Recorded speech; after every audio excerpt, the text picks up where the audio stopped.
Sur Google Sheet, comment faire pour verrouiller certaines des feuilles ou de plages de données ou certaines cellules pour éviter que quelqu'un les modifie par erreur ou avec de mauvaises intentions. C'est vraiment une des fonctionnalités hyper importantes quand on travaille à plusieurs sur un doc et pour le coup elle est assez simple à utiliser.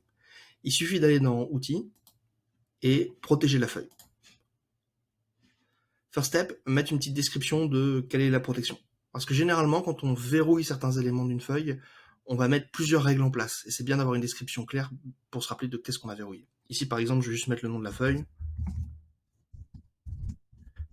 et préciser que je verrouille toute la feuille. Ensuite, on peut choisir soit de protéger une feuille complète, soit de protéger certaines infos. Par exemple, certaines cellules.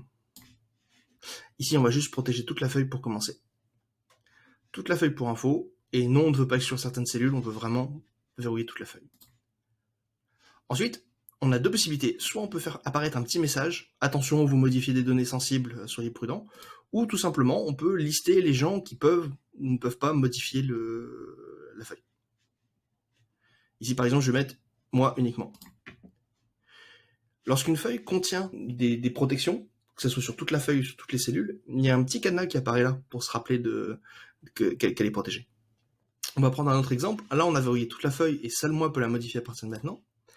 Mais prenons un autre cas de figure. Je vais envoyer une série de données à plusieurs personnes dans l'entreprise, une liste de pages sur le site de l'entreprise, et je voudrais que chaque personne puisse aller évaluer certaines des pages pour savoir si on les garde, si on les refait, etc., et mettre des commentaires. Je ne veux pas qu'il touche à la zone en gris, mais je veux qu'il puisse éditer la zone en jaune. Donc plusieurs possibilités. Soit je verrouille toute la feuille,